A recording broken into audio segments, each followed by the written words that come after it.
Nama saya Rizky, saya kuliah di UIN 19 Surabaya. Nama saya Fatimah Suganda. Harapannya dari sekolah ekologi ini saya bisa mempertahankan wilayah dalam bentuk yang asli sesuai ekologi. Secara tersurat di dalam agama Islam itu Allah berfirman dalam Ar-Rum dengan arti yang jelas, telah tampak jelas kerusakan di darat dan di laut ini karena eksploitasi dan eksplorasi manusia.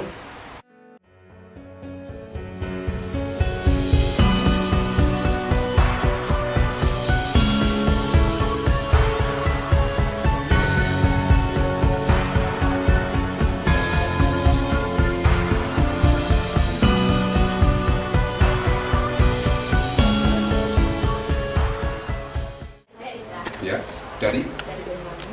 oh ya Banyuwangi.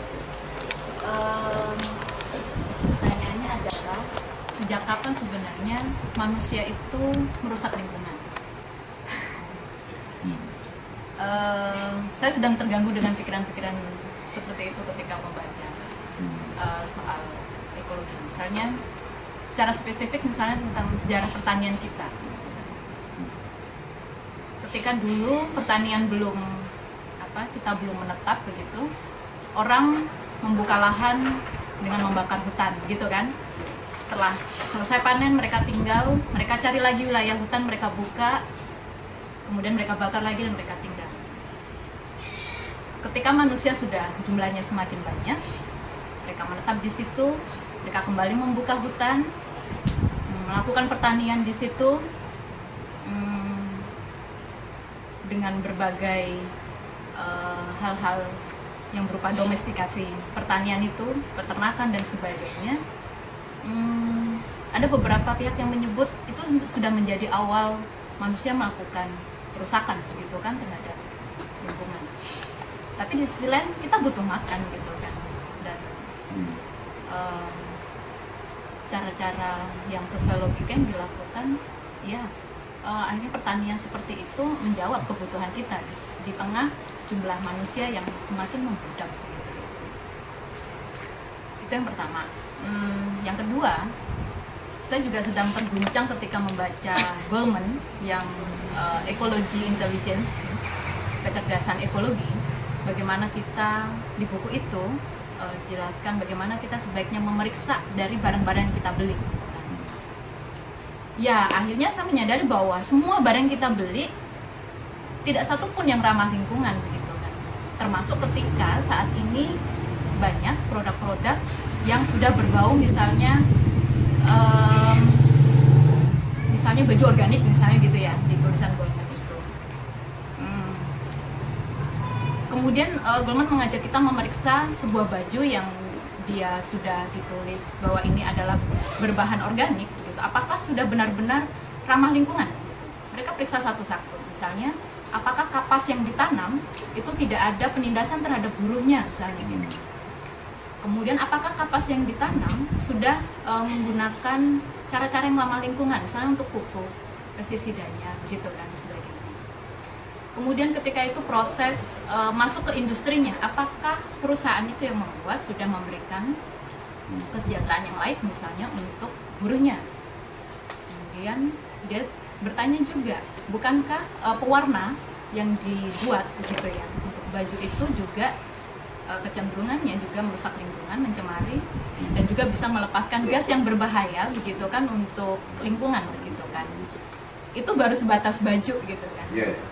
Barangkali baju yang Mas Yoyo bikin seperti itu, pewarnanya pasti ya kan, kapasnya pasti tekstilnya dan sebagainya. Jadi kemudian terguncangnya begini, oke. Apa yang bisa dilakukan begitu kan di tengah kita sudah dijejali dengan berbagai hal yang tidak ramah lingkungan ini begitu kan. Itu menjadi problem aku juga begitu kan. Di sisi lain bahwa ketika jumlah manusia terus membengkak seperti ini,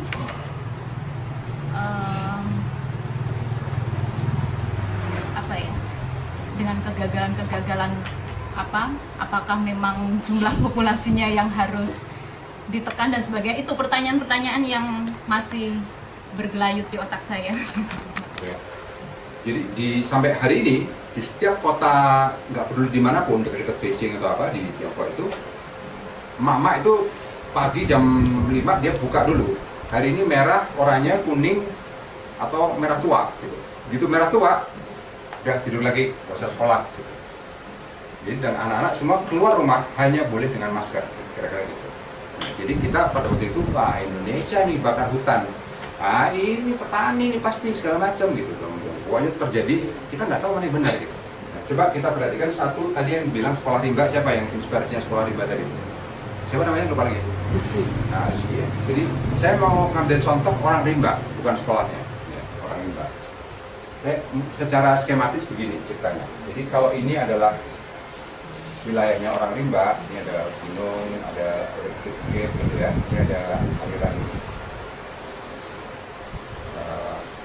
sungai gitu ya, jadi ada ini ada apa namanya puncak-puncak hutan gitu ya. Nah, mereka tidak tinggal jadi satu kayak begini ngumpul gitu, tapi ada beberapa regu-regu gitu, kelompok-kelompok gitu ya. Jadi saya gambarkan dengan ya udah pakai merah ya. Jadi misalnya ini ada satu hamlet ya, satu ceruk di mana orang tinggal. Nah, ini banyak. Nah, kunci dari protokol mereka itu bisa bertahan hidup adalah ketika terjadi penyakit yang berbahaya, satu orang meninggal dan nggak ada yang bisa kasih penjelasan, maka mereka pindah semuanya. Jadi misalnya ada 9 kepala keluarga, dia pindah dulu. Jadi dari sini dia kemudian pindah ke sini, gitu. Nanam ini, ngambil madu, dan sebagainya. Kalau ada lagi yang meninggal, dia pindah dulu sementara. Nanti kalau ini udah dianggap sudah memulihkan dirinya sendiri, dia balik lagi. Gitu.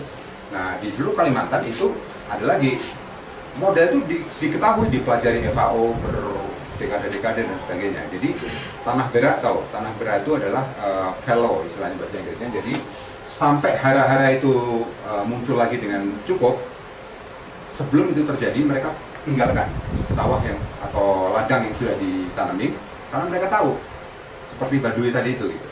Ini harus ditinggalin dulu nih. Jadi mereka pindah muter, ketika apa namanya saatnya tiba mereka kembali ke situ dan menanam kembali. Nggak ada yang hilang. Kuburan kakekku, pohon durian yang aku tanam atau ditanam makku atau tanteku, semua masih ada semua di sini. Nah, itu. Nah, lama-lama masuklah blok sawit, ya. Ini menjadi bloknya begini, nggak peduli setan dengan batas-batas ruang hidup tadi, ya. Ada blok, terus jadi kayak dicekik, tau nggak? Kayak dikepung, kayak sebuah peperangan gitu, taktik ya. Taktiknya itu adalah mengepung ini sehingga ketika terjadi tahun ini, ya, awal tahun sampai dengan pertengahan tahun, ada kalau nggak salah 18 atau berapa orang mati di satu titik ini. Mereka mau pindah tuh nggak bisa, udah nggak ada ruang lagi untuk beroperasi menggunakan metode mereka untuk bertahan hidup. Kenapa? Karena semuanya sudah dicekik oleh sawit. Dan ini bukan karena kepadatan penduduk. Gitu. Sampai dengan akhir rezim Soeharto. Ini gambarnya lagi ya, ini ada Sumatera, ini ujung sini ada Aceh, saya kira ini ya. Kemudian ada pelaju Sungai Gerong, minyak tertua di ini, di Sumatera. Lalu ada Palembang dan seterusnya di sini. Lalu ada Kalimantan Timur, Bontang dan ibu kota energi lah ya, ada Tarakan dan segala macam ini. Ini provinsinya Perang Dunia Kedua. Lalu sampai di sini ada Freeport, McMoran. Ini yang sungai Equus Damat ini semua dihabisin semua ini. Di titik-titik di mana kita revenue negara, penghasilan negara itu tertinggi, disitulah terjadi kerusakan terbesar dan di situ kepadatan penduduknya terendah. Jadi dari mana datangnya ideologi bahwa ini ledakan penduduk ini harus diwaspadai? Nah, orang yang pertama yang bilang gitu itu namanya Malthus.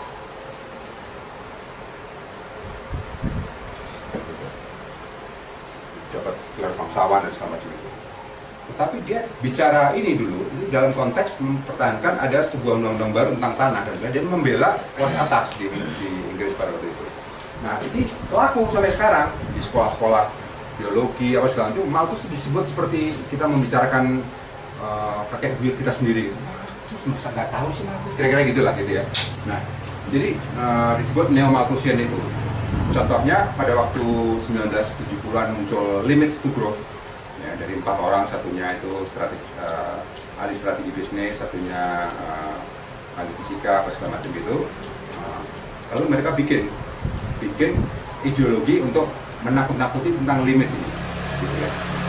Ini saya nggak bilang bahwa ini jelek sekali, nggak. Tetapi dia untuk pertama kalinya ada paradigma bahwa kita harus takut dari masa depan. Siapa yang akan menyelamatkan kita dari masa depan? Nah, kira-kira gitu pertanyaannya tuh. Gitu. Nah, penduduk memang membesar dengan cepat sekali. Tetapi yang menyebabkan bumi jauh lebih cepat rusaknya itu adalah yang disebut oleh Marx tadi itu. Metabolisme yang instruksinya genetik itu sekarang dilompati dengan cepat sekali oleh metabolisme yang instruksinya itu nggak ada batasnya. Nggak pernah cukup tadi itu. Yang ada yang menyitir Gandhi tadi mungkin Pak Cipto ya.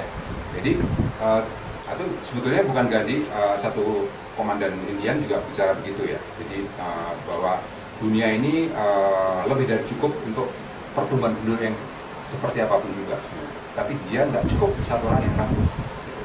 Nah, sistem yang rakus itulah kita sebut sebagai sebuah paham paradigma yang basisnya itu bukan orang, tetapi satu unit yang bisa digelembungkan, ditimbun, yang namanya kapital.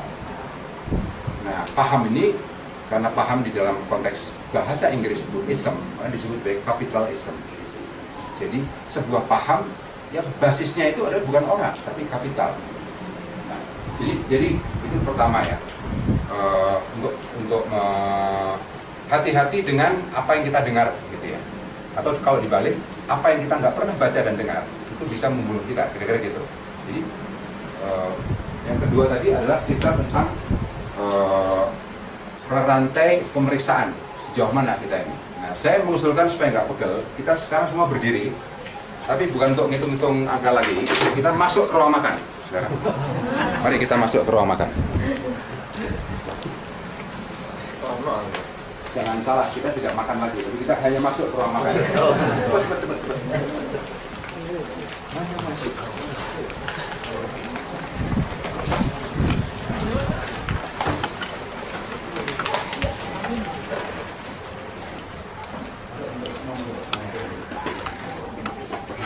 Ada lagi nggak makanan yang belum disajikan di meja?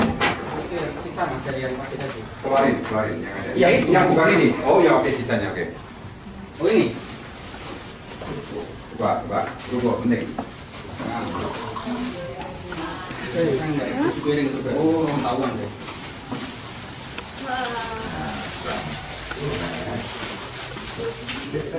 Enggak. Oke ya. Nah, tujuan kita untuk berkumpul di sini itu adalah bagian dari mencoba menjawab Ika tadi itu tentang rantai dari apa yang kita konsumsi. Ya. Kita mulai dari yang paling sederhana, yang sering direndahkan ketika kita melihat yang lebih enak ini, yaitu lontong. Tapi tanpa karbohidrat, kita meninggal dunia dengan lebih cepat, kira-kira gitu ya. Karena dia yang kalorinya paling banyak dan segala macam. Coba kita mencoba menduga. Ini bulir berasnya kira-kira diproduksi di mana? Sebelum dia direbus, dipadetin lagi, Di desa. Sukamulya saya tahu, nggak di hutan saya tahu. Buat padi nggak gitu, tapi poinnya adalah di mana? Nah, Sukamulya mungkin, Kerawang, saya tahu. Porong. Jadi kita nggak ada yang tahu dan kita nggak pernah peduli gitu. Yang penting udah ada di meja gitu. Nah, besar kemungkinan ini bukan dari Pulau Jawa, bahkan dari Wajo misalnya gitu ya. Kami pernah beramai-ramai masuk ke pasar-pasar di Teluk Kupang misalnya gitu, dimana kita dipertontonkan dengan sawah-sawah yang hijau permai dan segala macam. Kita masuk ke pasar induknya segala macam itu, mereka satu demi satu pedagang beras, nggak ada yang produk lokal. Oh ini dari Madiun, yang ini dari Makassar, ini dari semuanya impor dan nggak ada yang peduli setan gitu. Lalu kita datang ke saudara-saudara lama di pantai selatan timur. Kita duduk disuguhin gitu, ada jagung bose namanya, jagung yang dikeringkan tapi kalau mau masak lagi itu tinggal disiram air hangat, seret gitu dia menjadi, itu enak banget dan itu makanan yang mulia banget dan oke banget lah. Kalau orang-orang istimewa, artinya yang jarang seperti saya masuk kembali ke rumah tante-tante angkat ini, langsung jagung bose, sambalnya keren. Sekarang ada tambahannya, waduh, si Yoyo datang lagi, bikin jagung bose ditambah super mie. Ya, ada nggak gitu? Coba. Super mie itu gandumnya itu 7.000 ml jauhnya dari timur. Terusnya yang punya duitnya Indofood. Oke, ini kita bisa cerita 2 jam hanya untuk menuturkan rantai dari barang yang ecek-ecek ini gitu. Satu. Sekarang kita periksa yang sebelum masuk ke protein hewani. Nih. Tahu ini apa? Sambal goreng ya. Jangan bumbu dulu Mbak, ini barangnya dulu yang ini gitu. Mungkin juga dites bumbunya. Ayo, kentang. Dari mana kira-kira? Tengger. Iya. Ada nggak yang tahu bagaimana kentang merusak seluruh cerita ekosistem semi montan ya, hutan semi pegunungan dan seperti itu? Coba jalan-jalan sekali-sekali. Nggak ke Semeru, Tengger, itu BTS itu, nggak ke Dieng. Tanya sama petaninya sendiri. Dan sulit sekali. Dan dia nggak mungkin dibiarin tanpa pestisida. Karena hamanya itu masuk mulai dari akarnya dan segala macam. Brokoli juga. Jadi ini baik buat kita, rasanya oke gitu ya. Nggak bayar lagi ya. Kalau saya ini, maksudnya saya ini nebeng doang gitu. Bumbunya, tapi kita nggak ada urusan sama ini. Ya memang nama kuliahnya adalah bersangkutan dengan ekologi, tapi bukan. Semenjak ini kan kita disukai makan misalnya ini, rere kebaikan. Oke, sekarang masuk ke protein. Oh masih ada ini, labu. Oke, dari mana nih kira-kira? Di mana diproduksinya? Di sekitar poros dari sini ke Mojokerto, Trawas sampai ke Batu, atau dari Jawa Barat atau dari Sumatera Barat? Dari mana kira-kira ini? Jombang. Okay. Ya masing-masing dengan teorinya sendiri-sendiri gitu ya. Udang.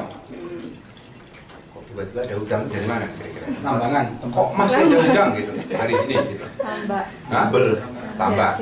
Kira-kira dekat dengan Sungai Porong nggak kira-kira? Dekat. Dekat. Nah, tahukah kita bahwa ada 17 senyawa kimia yang sangat karsinogenik, namanya polisiklik aromatik hidrokarbon. Itu ada di lumpur porong. Sekarang kita alihkan pandangan kita ke tampangnya Rere. Coba kita, Rere. Saya udah lama nggak ke sana. Rere kelihatannya nggak. Saya sama sekali nggak percaya. Sudah terlalu banyak racun di dia. Jadi kita harus sayang-sayang dia. Kita nggak tahu umurnya berapa panjang. Mas Rere belum mas. Karena menghisap racun itu belum yang dari air dan segala macam itu. Jadi udang, wah udang dari mana dulu? Gitu. Oke, jadi ini menyangkut daun salam. Coba, dari mana sekarang? Ada yang tahu nggak? Ini tanaman merambat, perdu atau tanaman tinggi? Pohonnya seperti apa? Tinggi. Jangan ikut-ikut. Kamu tadi yang ngomong panjang lebar tentang ekologi dan tahu nggak pohonnya seperti apa? Enggak kan? Saya nggak tahu. Tahu. Coba dijelaskan. Tinggi. Dia menghasilkan apa lagi selain salam? Buah. Makanannya burung. Nah itu ya. Jadi salam ini di ceruk-ceruk di sungai-sungai di Kalimantan ini ada yang salam yang panjangnya segini, bentuknya seperti pedang. Disebutnya daun vetsin karena begitu enaknya gitu. Dan di sana itu proteinnya itu terbatas sekali ya. Karena udah nggak ada kijang, nggak ada buaya, udah kecuali sekarang di Kalimantan Timur orang yang dimakan buaya gitu berkali-kali. Nah, oleh karenanya mereka secara umum ya di ceruk-ceruk kampung itu hanya babi piaraan. Tetapi saya nggak mau bicara tentang babinya, tetapi bumbunya. Nggak ada bumbu lain kecuali garam, kering banget gitu. Nggak ada pedes, nggak ada apa segala. Jadi kalau saya kesana tuh saya bawa cabai rawit gitu. Nah, saya mengendap-endap ke dapur biasanya, malam ngolok emak-emak ini segala macam, saya dapat sekupok ini daun vetsin. Nggak ada yang nggak kagum kalau saya bawa ke ekspos saya dan sebagainya. Karena begitu enaknya gitu aromanya. Dan dia salam sudah cukup keren gitu, tapi itu lebih keren lagi. Nah, jadi ini kita memproduksi ini enggak gitu. Kita menganggap ini kan, aduh ada daunnya buang serat, yang penting duduhnya ya kan, kuahnya segala macam itu. Kita nggak pernah menaruh penghargaan, langsung protein. Sekarang kita boleh tebak-tebakan, yang bilang bahwa ini ayam kampung ngaco. Enggak ya. Nggak ada yang berani ngaco kan? Berarti ini ayam broiler. Makanannya Charoen Pok Pan. Charoen Pok Pan ini perusahaan raksasa di Thailand yang nggak ada yang berani menyentuh. Universitas, jurusan fakultas nggak ada yang berani menyentuh karena begitu saktinya. Punya senjata, dekat dengan kerajaan, you name it. Charoen Pok Pan itu adalah seperti kita bicara tentang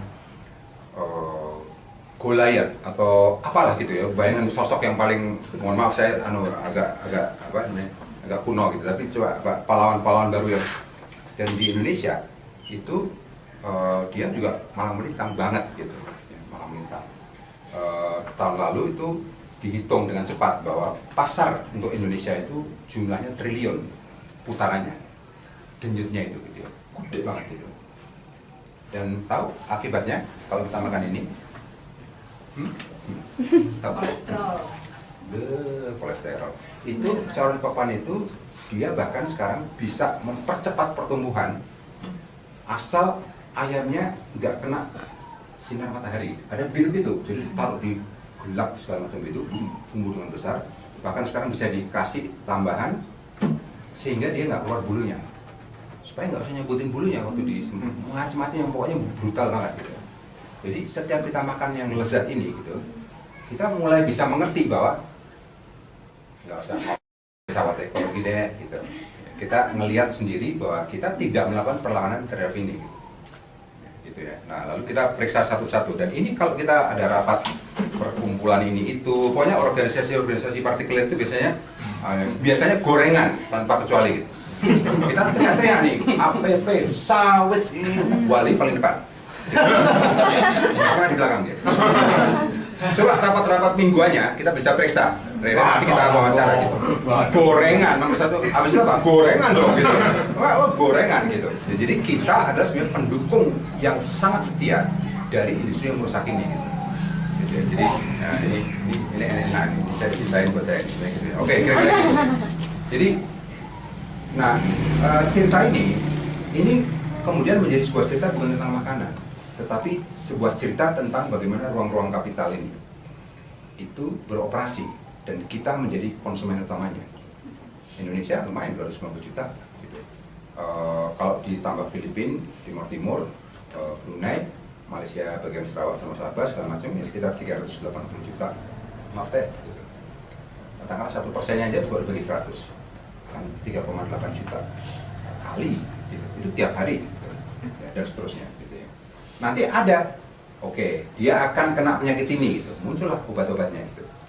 Kalau lele mulai agak ini segala macam gitu, dia lele akan cari ke toko obat rakyat itu, kemudian paling nggak supaya lebih segera dikit dan segala macam gitu. Jadi tidak mempengaruhi panjang usia yang dipengaruhi oleh lumpur itu, tetapi dia merasa lebih seger sedikit, kira-kira gitu. Gitu. Halo, Terima kasih Mas. Ya, okay, gitu. Nah, jadi ini kita memberi kuliah pada diri kita sendiri gitu. Kita kembali ke sana sekarang. Isyan Rohman Fadli, Panggilnya? Fadli, oke, dari Jombang. Oke. Tadi Mas Yoyo bilang bahwa filosofi itu preman juga menggunakan filosofi. Dalam kasus ini filosofi ekologi, artinya semua ilmu siapa saja bisa memakai. Cuma yang jadi tertarik saya, bagaimana preman berfilosofi untuk demi kepentingannya dia merusak ekologi. Bagaimana itu maksudnya? Bagaimana caranya? Iya, preman bagaimana dia berfilsafat untuk memuluskan kepentingan. Oke. Ini pertanyaan yang keren sebenarnya. Jadi kalau kita ngomong gitu kesannya kan, oh ini premannya level tinggi nih, profesor di IPB, ini gitu-gitu. Enggak. Saya berteman dengan satu preman yang levelnya jalanan benar gitu. Jadi kalau ketemu pertama itu dia naruh pistol dulu di meja. Gimana Mas kabarnya sekarang gitu. Jadi dia bisa nakut-nakutin seluruh kepala desa dan daerah. Dia juga punya filsafatnya sendiri. Dan si kawan ini, saya nggak usah sebut namanya, itu dia menguasai 9 trayek kendaraan umum.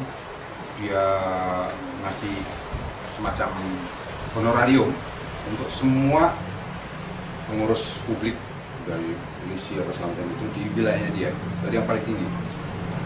Dia ngasih grup-grup preman di ujung gang. Dia ngasih, kapan-kapan dia bilang, ada butuh demonstrasi, bisa nggak 700 orang gitu. Jadi kemudian dia jadi, dan cara dia mengemukakan filosofinya adalah begini, kita tuh harus cerdas, jangan cuma jadi alat, kita harus punya planning. Ngomongnya udah kayak kepala Bapeda, benar, tingkat provinsi. Jadi semua yang dia baca di koran itu menjadi bagian dari modal dia untuk mulai beroperasi. Dan dia lakukan itu ketika dia di penjara 5 tahun karena meminjamkan pistolnya dipakai buat perampok, ketangkep sama komandannya. Dia setelah dibikin gemuk setempat segala macam, lalu dia dikerem di dalam bui, dan di bui itulah dia mulai berpikir sambil mungkin tetap menyewakan pistolnya dan segala macam itu kan. Gua nggak bisa di terus. Dia tes gitu, satu persatu di terminal kecil segala macam melawan. Masuk koran, dia mau diajar habis gitu. Dia udah mau disergap sama grup-grup preman yang wah ini bisa anarkis ini, artinya dia menolak kepemimpinan dia gitu. Dia sebar duit di terminal itu. Jadi kita harus cerdas gitu. Itu preman pertama. Nah, preman yang dimaksud mungkin oleh Fadli, dia melampaui sebuah mata rantai yang panjang sekali tadi. Jadi filsafat ilmu ini nggak main-main dalam tanda kutip. Nggak main-main ini dibicarakan banyak orang. Kalau belum ngomong ini, apa benar kita ini ilmuwan? Gitu-gitu. Pokoknya tuh dia orang tuh merasa harus mengerti dan sebagainya. Bukan untuk basa-basi, tapi memang untuk. Nah, dari sini kemudian dia kan tadi dibilang dengan sangat sengak oleh si Roy Bhaskar tadi sebagai ideologinya ilmu pengetahuan. Jadi ada ideologinya gitu. Jadi kalau ideologinya adalah akumulasi itu adalah yang terbaik, setiap orang adalah binatang ekonomi, bohong bahwa ada yang disebut masyarakat. Orang itu untuk dirinya sendiri. Coba aja kalau nggak percaya nanti, siapa sih yang benar-benar setia kawan? Gitu. Nah, jadi itu kemudian, benar juga ya, gue dikerjain sama teman sendiri. Gitu. Kemarin rokok gue masih bertiga, diambil sama teman gue. Pokoknya kita tuh banyak sekali pembenaran. Nah, jadi ideologi ini kemudian dia mengalami apa yang disebut di buku yang pertama dia tulis, salah satu 1979 itu The Possibility of Naturalism. Jadi dia ingin menautkan kembali ekologi vulgar tadi itu, ditaruh kembali dalam ini loh. Dia melakukan dekolonisasi terhadap ekologi sebetulnya. Dan cara itu keren banget. Semua dihantam. Tapi nggak ada orang, wah ini sok tahu nggak? Karena dia bicara dengan fasih sekali. Jadi dari ideologi ini kemudian dia ngumpanya kemana? Ngumpanya adalah ke pertama riset gitu ya. Biasanya di perguruan tinggi dibiayai oleh perusahaan besar dan orang-orang anak-anak pinter ini kemudian menjadi krunya gitu. Dengan bayaran cukup, nggak usah mikir duit segala macam gitu. Kamu bersenang-senang masuk lab, bersenang-senang masuk lab gitu. Jadi ada di sini bagian yang terpenting disebut di dalam bukunya itu, nanti bisa baca sendiri, itu eksperimen. Eksperimen itu kayak guru kimia kita ini loh, titrasi ya, ini gini, jangan ngantuk, titrasi jadi biru misalnya itu eksperimen, gitu ya. Nah, yang kedua itu adalah, jadi ini bagian yang bisa dipakai buat apa saja, di eksperimen dan penerapannya, kira-kira gitu ya, disebut sama dia aplikasi. Ini bisa di komputer, bisa di apapun gitu ya, bisa di sosiologi gitu. Kami pernah ada pertemuan di Sulawesi. Pertemuannya ini mencoba mengajar satu tambang yang ngaco banget, kira-kira gitu. Kita baru mulai hari pertama, tiba-tiba ada gerombolan anak muda cengar-cengir. Ayo mas, ini. Saya udah ngeliat siapa ini orang gitu. Pertama dia nggak diundang, kedua ini ternyata dari lab sosiologi UI. nyelonong aja. Kok bisa sampai situ? Jauh banget sama ini. Ya, ada yang. Jadi ini penting sekali. Gitu. Dan ini beroperasi semua di sekitar kita. Yang kedua adalah ketika dia melakukan apa yang disebut sebagai penemuan, discovery. Jadi Discovery Channel tahu kan ya? Nah ini sama. Jadi kita menemukan banyak sekali hal yang menakjubkan. Discovery plus development, pengembangan. Dua ini. Jadi inilah mekanismenya. Gitu. Nanti dibaca sendiri. Nah, di dalam discovery itu ada disebut satu zaman di dalam masa awal dari ekspansi Eropa, termasuk ke Amerika Latin, ke Afrika, dan ke Asia Tenggara, tempat kita ini. Itu disebut sebagai zaman discovery, the age of discovery. Ya ampun, ada pohon pala di pulau ini gitu. Kita bunuh saja semua orangnya, kita ambil palanya gitu-gitu. Pokoknya penemuan itu termasuk bagaimana menaklukkan. Jadi discover, conquer, settle gitu. Rumusnya. Jadi taklukkan lalu kita tinggal di situ dan gitu. Jadi nah, yang ini itu kalau di dalam kalimat dia tidak membutuhkan objek sebetulnya. Dan itu dibongkar dengan teliti sekali sama si Roy Bhaskar ini. Ditunjukkan bahwa ini bukan apa? Hukum-hukum alam ternyata yang ditemukan oleh yang kita dewa-dewa kita dalam fisika dan segala macam. Ini sama sekali bukan hukum alam, tetapi perkecualian dari hukum alam. Jadi semua yang ada di kepala saya waktu baca itu pertama kali ya. Gila, gue ternyata bodoh banget gitu. Jadi dia karena dia betul-betul menjadi pelajar dan menaruh dirinya gue nggak tahu apa-apa. Nah, itu penting sekali sikap itu. Jangan gue kayak nggak tahu deh, gue cuma pengen lihat bagaimana aja. Nggak jadi gitu. Nah, yang ini itu tidak membutuhkan objek. Di dalam tata bahasa disebut intransitif, tahu kan? Jadi cuma subjek sama predikat. Yang ini itu transitif, membutuhkan objek. Objeknya adalah kemajuan korporasi. Dan itulah sebabnya perubahan iklim itu menjadi pintu dan karpet merah. Duitnya gede nih bencananya, jangan main-main gitu. Nah, di kota namanya Chicago di Amerika Serikat bagian tengah, negara Amerika Wisconsin itu ada pasar, namanya pasar cuaca.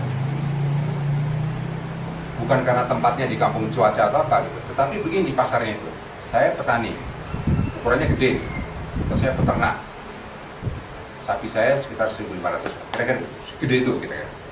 Lalu saya mau keluarin sapi saya dari kandang karena saya mau bersih-bersih seluruh kandang dulu sekali ini, atau saya mau melakukan penanaman dengan traktor yang paling canggih dan sebagainya.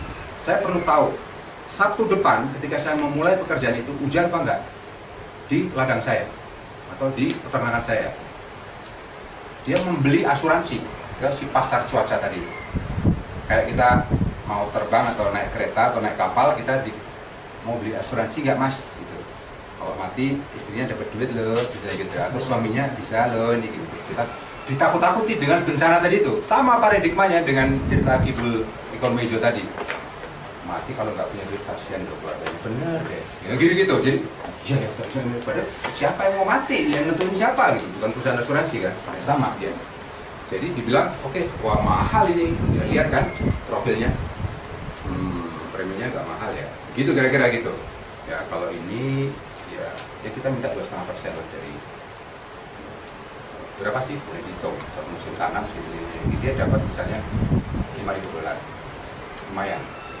Dan itu banyak sekali. Ketika tidak hujan, preminya jadi milik si perusahaan ini. Karena nggak ada terjadi apa-apa. Gitu. Kalau hujan ya dia bayar lebih gede. Ngerti nggak?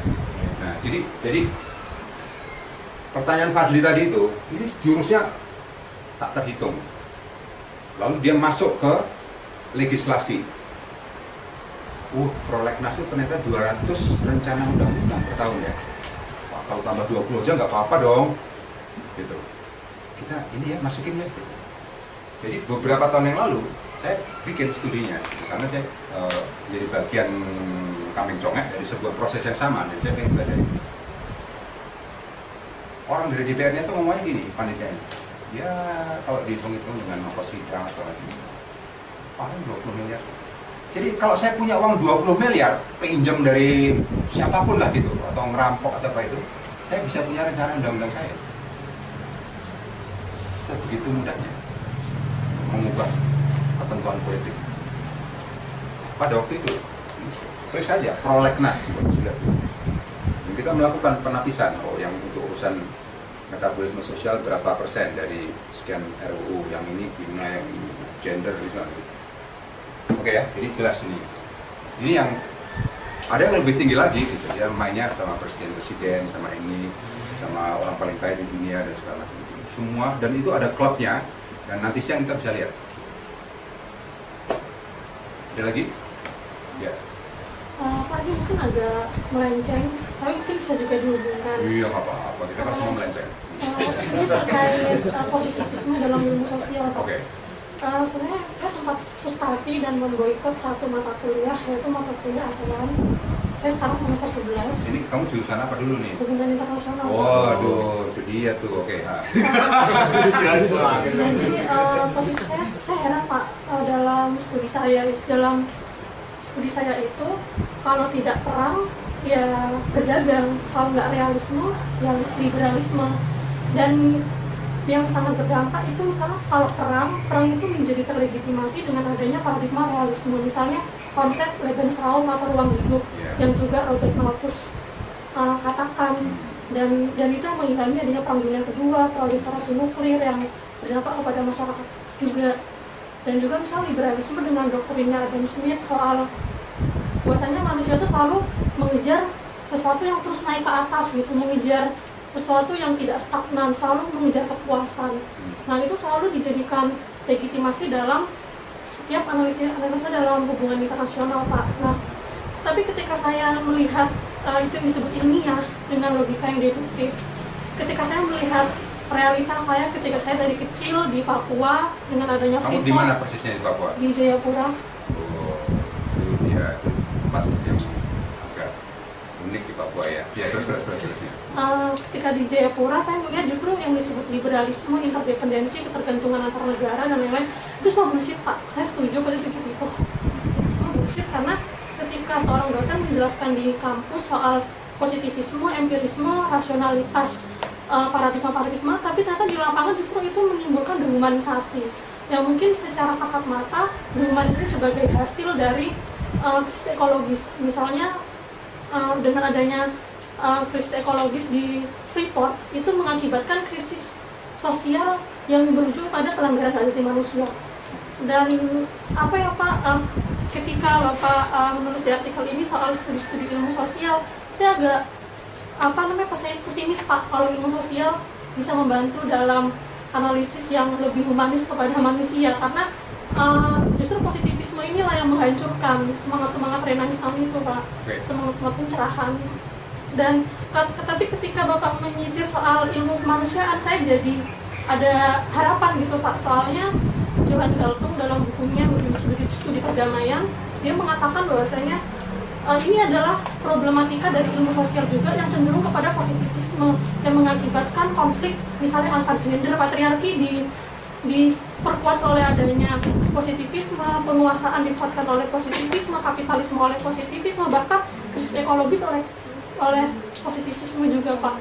Nah terus ini sebagai mahasiswa, ikhtiar dalam metodologi atau ikhtiar dalam konsep-konsep itu apa yang harus kami lakukan gitu Pak, soalnya justru saya frustasi dan sekarang saya semester 11, saya boikot satu mata kuliah 3 tahun karena saya kecewa sekali dengan metodologi positivisme ini Pak. Oke. Ya, ini ada beberapa yang harus dilurus-luruskan ya. Siapa namamu? Fatima. Ya, oke. Jadi ini ada boikot, lalu positivisme. Nah, ada kuman lain yang tidak kalah menyeramkannya, namanya empirisisme. Nah, banyak nih kumannya nih gitu ya. Lalu ada cerita ilmu sosial, ya. Hubungan internasional, ada 5 ya, kita coba. Pertama mungkin harus sedikit koreksi kecil-kecilan lah. Ini boykot itu dilakukan oleh pihak yang punya power lebih gede, ya, sebetulnya. Misalnya dia pembeli tunggal, tapi jumlahnya misalnya 100.000 orang, atau satu kecamatan 9 kampung dari 10 itu memilih boykot. Jadi keduanya lebih kuat. Nah waktu aku bilang saya boykot gitu, alah Fatimah boykot nggak apa-apa, kamu keluar aja sekarang, ngerti nggak soal kira-kira gitu, kamu di situ gitu. Nggak paten gue gitu, nggak rugi gitu, SPP-mu berapa gitu, sana pulang sana tuh gitu. Ya, bisa. Jadi tetapi ini saya bukan untuk melecehkan kata boykotmu. Kamu harus berpikir jauh lebih cerdas untuk melakukan boykot yang sungguh-sungguh. Pasti kamu belum pernah, karena kamu boykot yang saya merasa bahwa tutoran itu kamu berbakat gitu. Saya nggak mau meledek kamu berbakat di dunia internasional. Teruslah nanti bisa memiliki karir di luar negeri. Enggak, bukan gitu maksudnya. Tapi kamu berbakat sebagai pelajar. Artinya kamu tidak menutup-nutupi pertanyaanmu sendiri, ya kan? Gitu. Jadi itu penting itu. Nah, jadi boykot mohon dikoreksi. Sampai saat ini saya belum melihat bahwa itu boykot. Gitu ya. Jadi saya merasa jijik mengambil mata kuliah itu lebih keren sebenarnya gitu. Jadi kalau kamu tuliskan Pembangkangan mungkin. Wah, pembangkangan udah terlalu sering. Saya jijik itu, dosennya gono pas itu gitu. Ini kok begini kok diajarkan oleh universitas ini, ya ampun bodohnya, kira-kira gitu misalnya gitu. Oke. Yang kedua, positivisme. Sama seperti pertanyaan Fadli tadi gitu. Panjang sekali men gitu. Panjang sekali cerita, dan positivisme itu bukan ya ampun kenapa ya umat manusia dulu pernah berpikir positivisme atau maksudnya enggak, dia bagian dari satu proses yang nggak bisa kenapa dulu ada positivisme ya, kenapa nggak langsung dialektika, seperti itu ya. Itu satu proses di mana orang buset, goblok banget gitu. Nah, gitu. Jadi waktu Galileo dia kemudian pokoknya ditabokin kiri kanan itu segala macam gitu, dia pasang badan dan melakukan boykot terhadap seluruh batang tubuh dan filosofi pengetahuan yang waktu itu dikuasai gereja. Dan akibatnya tidak main-main gitu ya. Jadi kalau istilah salah seorang pelajar itu, kalau kamu boykotnya sungguh-sungguh ya Fatimah, gue jamin deh, pasti lu bakal kena kesulitan yang parah. Ya, gue jamin, pasti gitu. Nanti bisa di interview oleh polisi apa segala, gue jamin gitu. Karena mengadukan kamu adalah bisa rektor, bisa ini, bisa PPT, bisa segala macam gitu. Gue jamin, kira-kira gitu. Tapi tidak menjadikan dirimu gentar, bukan? Kira-kira gitu ya. Jadi karena adu cerdas dengan para penyiar. Jadi positivisme itu bukan monopoli ilmu sosial. Gitu. Positivisme itu yang mendorong cerita tentang berkembangnya misalnya matematika dan ilmu dasar, gitu ya. Newton, aduh ya ampun, dulu banget sih cara ngeliat dia, masa deterministik banget melihat inersia segala macam. Bu, dia coba kalau dia lahir sama-sama Einstein ya tanggal lahirnya saya gitu. Tapi dia bayangkan melihat apel jatuh itu, apel jatuh ya gitu. Jadi waktu itu dia nggak ada yang bilang, kamu jangan begitu dong. Nggak ada. Orang bahkan nggak tahu apel jatuh, tiap hari apel jatuh cuma makan doang gitu, ya kan. Jadi dan ilmu sosial jauh lebih luas, nggak bisa direpresentasikan oleh positivisme. Jadi Jung segala macam itu ada gunanya, dan itulah gunanya membaca filsafat pengetahuan. Dulu di zaman saya belajar di sekolah pertukangan itu, orang ngomong popper tuh kayak ngomong dewasa, ngancurin segala popper, gitu saya gitu ya. Jadi hati-hati dengan cerita. Jadi perlawanan di ilmu sosial itu perlawanannya pada tingkat mana? Ini pertanyaan Fadli untuk premanisme juga sama. Pada tingkat pembentukan pengetahuan. Kalau setelah pertemuan ini kita masing-masing kembali ke dunia kita yang nyata, ada yang jadi ini, ada yang ini, semua tuh kayak udah nyut-nyutan, bayar utang, pokoknya semua kita udah nggak ada mikir sekolah ini. Alah kan ya udah tuh waktu itu kan Desember kan, boro-boro kita mikir, sorry, udah beda gitu, orang lu nggak peduli. Gitu. Jadi ini menjadi semacam pertemuan basa-basi seperti itu. Nah, ada kemungkinan itu. Gitu. Pada waktu itu kita harus memutuskan. Gitu. Jadi kita harus menyusun siasat untuk empirisisme sama. Gitu. Jadi apa yang coba dituturkan oleh Roy Bhaskar itu asli keren banget. Jadi saya nggak melebihkan, dan dia bukan satu-satunya orang yang saya hormat di dalam penelusurannya sebagai pelajar. Ini menempatkan diri nggak pernah jagoan misalnya. Tapi kalau dia harus menghajar, dia sebut persoalan dengan namanya. Ini bodoh banget ini orang. Ini orang penting banget di dalam dunia pengetahuan. Ini bodoh dia. Begitu ngomongnya tuh kalimatnya itu. Dia kan lihatnya begini, salah besar dong. Jadi kayak teman ngobrol kalau baca bukunya. Menarik sekali kan, cerita singkat. Kayak, jadi impressionisme membayangkan bahwa yang apa namanya harus ada bisa dicecap oleh panca indera baru itu namanya kenyataan selanjutnya. Tapi ini kita panjang ceritanya. Nah, ada seni dan segala macam seni dia harus dibaca di dalam suatu konteks perkembangan ekonomi bumi gitu. Nah, nanti itu kita akan lihat sedikit sebelum kita break. Lalu ini ilmu sosial tadi berapa? Yang keempat ini apa tadi? Oh enggak, yang keempat ini ada. Oh ini tadi. Oh, hubungan internasional, mohon maaf. Jadi yang keempat ini hubungan internasional.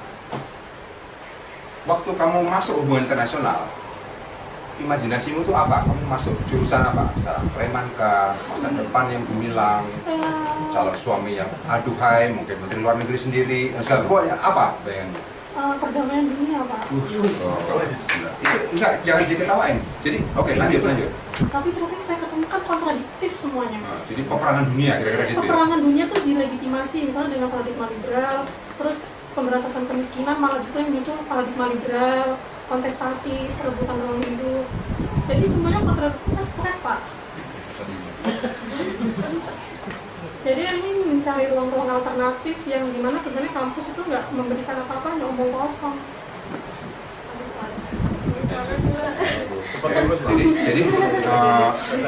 Jadi pokoknya cepat lulus ya Bang. Sama. Jadi ini cerita kalau nggak salah Obama ya. Tadi saya nggak begitu akurat ingatannya, tetapi nggak lama setelah dia masuk kantor itu, jebret masuk ke West Wing gitu ya, mengikuti Greg itu. Salah satu tindakan pertamanya adalah membuka. Saya mau pakai gambar sekarang. Buka. Ini tahu di Amerika itu ada dua partai. Dua-duanya sama sebenarnya. Jadi klub Surabaya A dan klub sepak bola Surabaya B, kira-kira gitu ya. Tapi, wow beda dong. Jangan sampai Surabaya B yang menang. Nah, satunya Surabaya A-nya itu Demokrat, Surabaya B-nya itu adalah Republik. Dua-duanya ideologinya sama persis. Ideologi pengetahuannya sama. Sikap pembelaannya terhadap kita sama. Yang satu bilang bahwa kamu jauh lebih keren karena kita mendorong demokrasi. Yang satu demokrasi, win-win, kira-kira gitu ya. Jadi sama. Saya mau ngetik namanya Deep Water Horizon. Mungkin 30. Oke.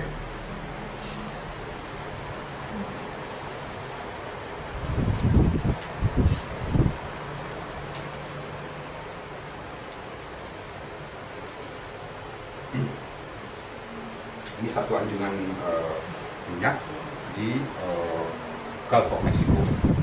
Ini adalah salah satu ibu kota dari penghuni bumi yang bukan manusia, yaitu semua biota laut yang paling kaya sana ada di situ. Nah, pada waktu sebelum Obama itu adalah George Bush yang muda, yang kecil, yang tengil-tengil mesin itu gitu. Nah, itu dia yang menutup ini karena dia dikasih warning bahwa ini kalau ada yang meleduk di bawah dasar laut, kita buka. Yang membukanya itu adalah Obama. Begitu dibuka, jebret gitu. Lalu apa yang terjadi?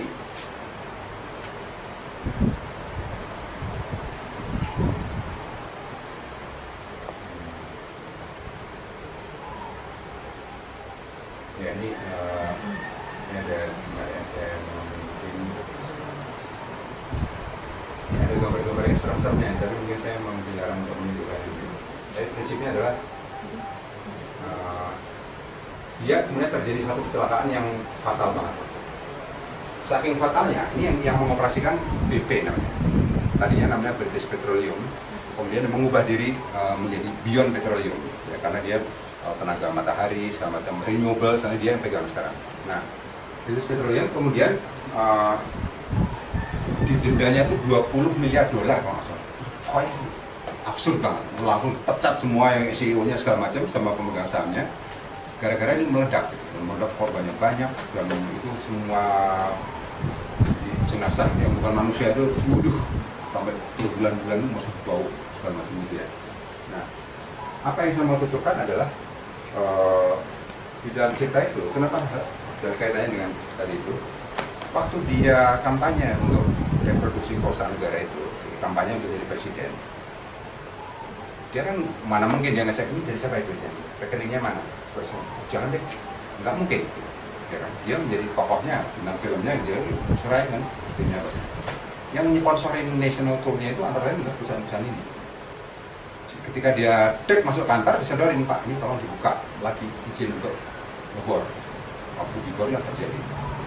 Korupsinya itu gede banget. Dan kita karena nyari ya, ngobrol dengan teman-teman di sana, itu dapat semua bocoran, semuanya itu on record oleh Government Accounting Office. Jadi inspektur pada sebuah hari Minggu tanggal sekian Desember harusnya memeriksa ini ya, pipa-pipa pengeboran segala macam. Tapi kita memberi uang pada dia untuk mancing bersama keluarganya. Jadi dikasih kapal suruh mancing, jangan inspeksi. Itu semua on record. Korupsi yang begitu parahnya itu terjadi di mana aja. Nah, kaitannya apa? Rezim hubungan internasional itu, kamu tahu Westphalia? Ya, perjanjian Westphalia. Nah, jadi nanti kapan-kapan kamu jelasin sama teman-teman kamu. Jadi itu juga ada satu rezim kalau negara sekecil Kabupaten Mojokerto, soalnya Eropa tuh begitu kan, kecil-kecil gitu, soalnya tabrakan satu sama lain, kemudian muncul satu rezim kesepakatan baru, di mana semua yang kita bayangkan sebagai hubungan internasional itu tercermin pada cerita akord atau fakta dari Westphalia itu. Nanti bisa jadi artinya apa? Semua yang kamu tuturkan tadi itu adalah bagian dari bagaimana ilmu-ilmu sosial maupun ilmu-ilmu alami yang tadi itu menjadi garing, vulgar, dan dengan mudahnya bisa dicaplok. Jadi green economy tadi itu paling menyeramkan. Jadi dia nanti ada patokannya, oh ini bukan investasi hijau, kalian nggak begini. Yang hijau yang gimana dong? Ini prosedurnya, ada prosedurnya. Prosedurnya itu lebih serem daripada yang kita kenal sekarang. Jadi nanti harus diperiksa ini, dan nanti di stempelnya harus dari Jakarta, Indonesia itu. Harus dari pusat pemerintahan yang tertinggi, nanti diperiksa oleh Bank Dunia, lalu setelah itu juga evaluasinya kita dilucuti. Gitu. Jadi gerakan lingkungan Walhi ada dalam keadaan hampir nyaris dalam bahaya besar sekali sekarang. Kenapa? Karena asumsi-asumsi awalnya adalah gerakan lingkungan itu banyak pesertanya, generasi muda, tapi nanti cipta lingkungan diambil alih menjadi sebuah cerita tentang pertumbuhan hijau yang sudah ada panitianya. Kayak perhelatan kawin itu. Jadi tiba-tiba kita, tempat main gua mana? Dulu kan dulu sudah cukup puas dong, berapa umurnya lagi? Gitu. Sekarang kalau mau ya bergabung sama tadi PricewaterhouseCoopers, UNDP, UNEP, WWF. Kita terbuka pintunya gitu. Jadi masa depan bisa dipikirkan. Oke. Ada lagi? Kalau nggak ada mungkin sudah saatnya memang ya break. Tetapi saya tadi janji mau nunjukin sedikit, mungkin ada, saya nggak tahu, mungkin juga nggak ada. Tadi saya mau nunjukin di bagian ini. Kalau udah saya kira nanti lanjutannya nanti. Ya ini tambah sedikit ya. Jadi ini yang jadi masing-masing penulis itu saya coba tunjukkan bagaimana dia belajarnya itu nggak pernah berhenti.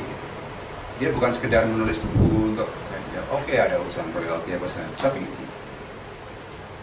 he was not that kind of person gitu. Jadi semua dibongkar dari zaman Epicurus ini semuanya ya. Nah, jadi dan beberapa teman bercakap dan segala macam. Jadi mungkin kita memang mesti lebih sungguh-sungguh untuk mengerti sumbangan dia saat dia meninggal. Baru itu. Oke, jadi saya kira itu bagian pertama. Mohon maaf, ini ya tadi saya laporkan. Filsafat menemukan kekhasannya lewat jenis pertimbangan dan argumen-argumen yang digunakannya. Bukan dia filsafat itu di atasnya ilmu. Jadi ilmu itu nggak ada apa-apanya kalau nggak ada filsafat, nggak gitu. Jadi relasi-relasi positivistik dan dalam pembentukan pengetahuan yang sangat hierarkis dan segala macam itu, dia tunjukkan, dia menghancurkan sebetulnya dalam tanda kutip itu sebuah medan karir dari para filsuf gitu, bahwa yang wah, kami beda, jubahnya lihat dong pegang filsuf nih gitu. Kira-kira gitu ya. Lu kan cuma ilmuwan. Nah, kira-kira gitu. Dia bilang, oh, lucu di semua jubahnya gitu. Ini sama. Kita bisa periksa bahkan sebagai ideologi keilmuan dari siapa saja. Nah, lalu yang kedua adalah filsafat tidak berada di sebuah dunia yang terpisah dari berbagai ilmu pengetahuan. Itulah sebabnya orang biasa seperti saya sangat punya kompetensi. Petani yang tidak pernah makan sekolah punya kompetensi. Sama, tidak bisa. Wah, ini mempertanyakan pertanyaan kok. Di teman-teman Dul Sikap, tahu nggak istilah yang mereka berikan untuk penghuni kantor-kantor negara yang nggak karu-karuan kejamnya dan pengkhianatan sama orang desa di kampung yang justru mau melindungi air untuk jangka panjang sekali. Tahu nggak apa sebetulnya? Wong petang, serem, orang gelap, dia nggak bisa lihat cahaya. Itu kan vonis yang serem banget ya. Jadi semua pejabat nggak perlu dia naik jeep apa naik Mercedes atau apa, wong petang. Ngeri ya. Dan itu kesimpulan sosiologis yang luar biasa banget.